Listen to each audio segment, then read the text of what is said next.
코로나19 백신 접종 후 숨지거나 중증 이상 반응이 발생했지만 인과성이 부족해서 보상에서 제외된 사람에게 최대 1,000만 원의 의료비를 지원하는 제도가 어제부터 시행됐습니다. 6명이 혜택을 받게 됐는데 기저질환이 있거나 고령층 백신 접종률을 높이기 위한 시도로 보입니다. 박홍구 기자입니다. 지난 2월 말 백신 접종이 시작된 이후 지금까지 접수된 이상 반응 신고는 2만 2천여 건에 달합니다. 이 가운데 사망과 중증 사례는 198건이었는데 심의에서 인과성이 인정된 사례는 2건에 불과했습니다.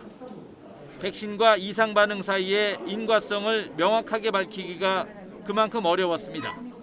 이에 따라 대부분 피해 보상도 받지 못했는데 이제부터는 백신과 이상 반응에 대한 인과성 근거가 부족하더라도 의료비가 지원되는 제도가 시행됩니다. 실제로 인과성이 없다고 나타났지만 이로 인해서 접종 외에는 다른 것이 없다라고 판단이 되면은 거기에 대해서 보상이 가능하다고 한 거고요.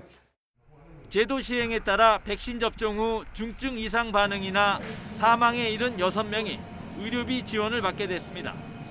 이 가운데 5명은 앞서 피해 보상에서 제외됐다가 소급 적용을 받은 사례이고 1명은 최근 심사에서 의료비 지원 대상으로 인정됐습니다.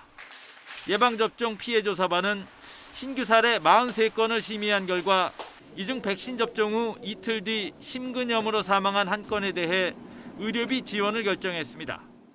본 사례는 예방접종과 추정 사인 간의 인과성을 인정할 근거는 없지만 대상자의 기저질환 또는 최근 상태를 볼 때 심근염을 유발할 근거 또한 명확하지 않은 상황에서 인과성 근거 불명확으로 평가하였습니다.